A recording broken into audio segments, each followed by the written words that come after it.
In an emergency situation, it's very easy to get overwhelmed and to be in a state of shock that would cause you to not make good decisions and to not get to a safe place.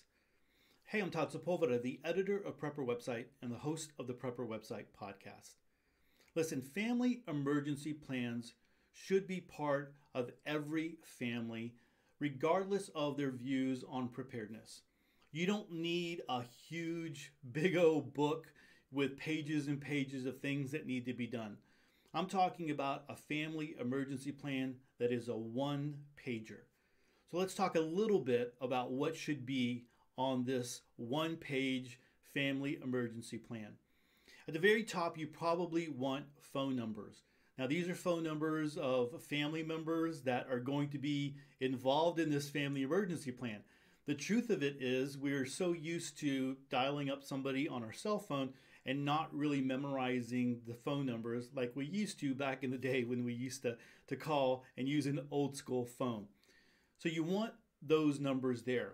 You also want a family member or some family members that are not in your local area. And the reason being, in an emergency situation, you might be able to call out of your city or out of your town, but you might not be able to call within your local network. We experienced that during Hurricane Harvey, and others have experienced that as well. So you want a few family members or really good friends that are outside of your area, maybe in another state, that you're able to call to and leave information with if you can't get to your family members in your network, in your city. And so that's always a smart move.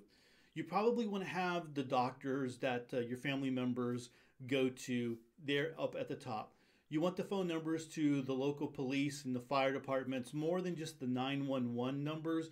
You want to be able to call the local precinct numbers. You also want the phone numbers to the hospitals that you visit and you go to, the ones that are more likely to someone to be transported to. Or you want that phone number there, maybe even the address, those types of things that are very important to know. Then below that, you probably want to include some of the things that, some of the plans, a very quick 1 line, 2 lines types of directions that your family members would be able to look at and to know what they need to do. So for instance, if there was a blackout, what would they do?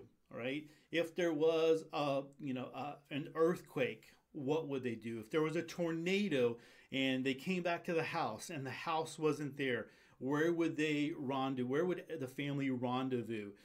If there was a fire and you had to get together somewhere and have a rendezvous place, where would you do that? I mean, most of the time that's going to be in the front. But if for whatever reason, things happened and maybe it was a bigger fire than just where you're able to get to the front of the house, where would you go? So you need to have some very quick plans there so someone who is overwhelmed, someone who is in shock, can look at that and know what they need to do. A one-page family emergency plan. So here's a pro tip.